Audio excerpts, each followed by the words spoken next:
go to Brandon first. Was it, in your opinion, a penalty to Liverpool? I think so, Tel. I think you've seen them given throughout the season, throughout last season. I think we was very lucky to get away with it. I know what people are saying about Odegaard being off balance, and maybe that factored into their decision at VAR. But when you look at consistency, that's where I think Liverpool fans can have an issue, because whether it's a pen or whether it isn't a pen, I don't think anybody really knows what a penalty is these days. I mean, personally, when you look at one like that being given one week and then it's not being given the next week, I think it's more about the consistency of the officials more than it is, is it a penalty? Is it not a penalty? I think it would have been harsh, but at the same time, when you look at and reflect on games that have happened, like I say, this season, previous seasons, where penalties like that have been given, you have to say that in this day and age, it probably was a penalty. But, we got away with that one. And I know you don't want to delve into the game too much, but I've only got a short period of time. So, for me, I think Arsenal started really well. First 10 minutes, 15 minutes is exactly the type of, start you want away at Anfield. We're putting them under pressure, creating opportunities. We had a few half chances, which maybe we could have done better with. But for God's sake, Alexander Zinchenko, tried his hardest to allow Liverpool back into this game. Pathetic defending, when you're up against Mo Salah, left foot, right? That guy has scored over 200 goals from the wing, predominantly on the left, on his left foot, cutting inside, and you allow him to cut in so easily as well. It was pathetic, and he was pathetic all game. Martinelli was awful today, and it's fine margins between these two teams, but there was 3 or 4 players for Arsenal today that really did let us down and didn't give us the performances that we know they're capable of. Ben White was another one. I couldn't understand why he was, standing off players when he was 1v1 so much and allowing them to cross it or shoot. Luckily it didn't cost us, and that 5v1, maybe Liverpool win the game. But I look at the two teams, Tel, and I don't think either of us are winning the league for the pure and simple reason is both teams have great quality, have very good quality. But when you look at the amount of chances that we had, the amount of chances that they had today, and just not finishing their chances, I think that is going to be the sticking point for both Arsenal and Liverpool in certain games like this. Like, you've got to finish your chances, and I think that's where we'll come unstuck, and that's where you'll see maybe Manchester City come back into the fold again. So yeah, that's my overall on it. I hear you. I hear you on that. We'll get on to our performance soon. Sam, you're a Liverpool fan. Do you feel hard done by not getting that penalty, which could have been decisive in this close game? You know me, I don't really talk about referee decisions. I feel like we need to play well in the sense that we don't allow referee decisions to affect us in a game. But if I'm looking at the balance of it, I do think it should have been a penalty. I can see why they didn't give it, but I do believe that it should have been a penalty, mainly because, yes, he did slip. But if he slips and his hand is not in the way, Salah's actually gone through. He's passed him because he slipped. But obviously, because his hand is in the way, the ball manages to go out of Salah's way, and then it's actually cleared the danger for Arsenal. So that in that sense, I do believe it was a penalty.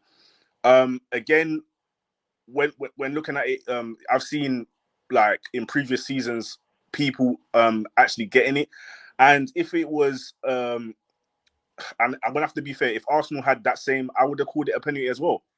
I have to be fair. So, as I forgot, I think his name is Brandon. Brandon, yeah, yeah. Brandon, I think he was right in saying that we don't know what a penalty is anymore. Like, especially with the handball rule, it's quite here and there. So, but in my personal opinion, I do believe it was a penalty because if Zinchenko, if Odegaard's hand wasn't there in the way, Salah would have been through or past him. Yeah, no, I hear you on that. Souls, I mean, yourself as a gooner on the penalty decision, do you think you got lucky there, or if he slips, and that's in the rules? It's not a pen. I mean, we know what the referees are like. Every single week we complain about them, and we know they're not really that good at their jobs. They're not competent enough to handle especially these higher occasions. And we've seen the Liverpool Spurs game, an absolute shambolic officials. And again today, in my opinion, look, I don't really know the rules that well to say if this was a definite penalty or not. If some people are saying if they're off balance, then it comes down to, is it clear and obvious, and what interpretation the VAR have and what did the referees have. And I think that's kind of what's ruining the game. It's not necessarily the rules, but it's how they're being interpreted and how they're being actually implemented in the game. I don't know if the referees or VAR or whoever controls it or even knows what's going on. They're too kind of open to interpretation, and they're too easily misunderstood. So unless there's like really defined rules, I don't think VAR can actually do anything in this situation, because if, for example, people are saying if you're off balance, it can't be a penalty, then that's how VAR saw it. He saw that, okay, Odegaard lost his balance, but then can you kind of do where you manipulate that, where you act as if you've lost balance just to kind of bring a hand into it in the future. But as long as they're being consistent, that's all we ask for. We're not asking for the decisions to be necessarily correct every single time, but at least for there to be a consistent pattern to seeing it. If off-balance handballs are now not given, then that's fine. I don't think a lot of people can complain because there's consistency in that. But if it becomes like, let's say tomorrow, like the Chelsea game, a similar situation happens and they go and give it, that's where people are going to have a bit more of an outcry. There can't be one game, one rule, another game, another rule. That's I suppose from a consistency point of view, the Man United Southampton last year, I don't remember the name of the defender, he fell over and it hit his arm and they didn't give it. That's the only, and also West Ham Chelsea. Do you remember when Chelsea had a shot, was on target and the player slips and hit his arm on the floor? Didn't give that. So I suppose you could argue that 3 times I've seen this and 3 times it hasn't been given. So I mean, even though I thought all 3 were penalties, but maybe that's just with the protocol, as you say. But as long as there's consistency, I suppose it's harder to sort of complain about it in that regard. But viewers, let us know what you think. Should Liverpool have been given a penalty in this game? Leave your comments below. Make sure you're hitting like buttons and subscribing too. In terms of the performance today, I want to go to Saad first of all, because Arsenal started like a freight train. Liverpool then got back into it. It became like a basketball match, high quality game. What did you make of it? Are you happy? Are you disappointed? Are you taking that point with you're away at Anfield? It's good for your title race. How are you reviewing it all? To be honest, I'm just, the thing is, when it comes to a game at Anfield, even when you leave with a point, you're still going to be happy to some extent, because let's face it, you're leaving there with a point. But I still feel like we had so many opportunities to get the 3 points. So many opportunities that we just faltered. There's so many opportunities that the ball was coming across the box, and we just needed somebody at the back post, from Martinelli to Havertz, just not getting in that back post. Like, as soon as Saka is running, I think there was one where Saka put it across. As soon as I see Saka running, even me, I'm just an amateur footballer, bro. I whenever I'm playing football, I know if my winger's running and he's running across the wing, I know I need to sprint to the box, because he's gonna cross it. He's got 2 defenders on him. What is he gonna do? Try and take both of them on? No, he's not. He's gonna cross it. So you have to get into the box. So why people are not getting into the box is crazy for me. But overall, I think the performance, it was a back and forth, jabs from both teams. And listen, it was a game that was two of the best teams in the league going at it. Zinchenko is disappointing. Defensively, he's the Achilles heel of this team. And right now, I'm just praying and hoping. I can't wait to see Tomiyasu and Timber's face, bro. I've never wanted to see two people just turn up out of nowhere in my life, bro. I'm praying that these guys come back as soon as possible, because we need them. We need them just for their defensive ability, because listen, for me, Zinchenko just can't handle it defensively. He's a midfielder. Let's just leave it how it is. He is a midfielder. He is an 8. Yeah. Let's just put it out down on the table. He is a midfielder. He is not a defender. Simple as that. Martinelli, this is one of the worst games I've seen from Martinelli in a while. Just nerves, absolute nerves. He's just nervous on that pitch. Nervous. I've not seen him that nervous before. He just couldn't get past his man. Every time he's faltering the pass, running the ball out of play. I'm like, come on, man, you got to get a grip. This is the top of the tree, bro. This is the big occasions that we need these players to stand up, and they need to go out there and put a performance out. Yeah, I need you to put a performance out like Saliba did today, like Gabriel did today, like Declan Rice did today. Them three. Even Odegaard. I'll even put Odegaard in that, because Odegaard, I think, had an amazing game. This is exactly what I wanted from him. Drop deep, get the ball from deep and bring it forward. Dictate the game, dictate the tempo. Is today an indication you're one of the hardest grounds in the stadium? One of the hardest stadiums in the country to win at. Was today the evidence that it's a striker that's needed in January more than a midfielder? Because a lot of Arsenal fans debate whether it's a midfielder or whether it's a striker that you need. For me, I think you dominated enough of the game against one of the best teams in the country. There was just a few times where that ball was put across that 6-yard box, and nobody has the instinct to make the runs. So if you're going to buy one player in January, does it have to be, as best you can find, a prolific striker? I think if you're looking at this game in isolation, for this game, we needed a striker. We needed a striker that was in the box. But from what I've seen during this season, we needed a midfielder, a left 8, a natural left 8, more than we need a striker, in my personal opinion. Brandon's shaking his head. Brandon, hold on. We do need a natural left 8. We do. We need a box-to-box midfielder. A striker, of course, we can bring that in. But for us, I need somebody who can do the defensive work on that left side, as well as do the go forward and help out with the attack. I can't have somebody who doesn't go back. Listen, I like Havertz, and I think he had a decent game today, but he isn't a natural left 8. He just isn't. You need somebody on that left side that can do both jobs for me. I need that. Same way that Xhaka was able to do it over the last 5 games. Yeah, I'm not faltering Havertz. I'm not. I think he has been playing very good over the last. Let me ask you a question. Do you rate Eddie Nketiah? No, not at all. Do you know he's our top goal scorer right now? Yes, I do. And you're telling me we don't need a striker, bro? Are you sure? Isn't it joint top goal scorer? I think that the more joint top goal scorer. Yeah, but the point is we all sit here and we say week in, week out, we don't rate Eddie Nketiah. We need an upgrade on Eddie Nketiah. He's currently our top goal scorer. That tells you everything you need to know about our attack. Yeah, but he did bang 3 goals in against Sheffield United. I know. But the point is we played 18 games. Saka hasn't scored more than Nketiah. Jesus hasn't scored more than Nketiah.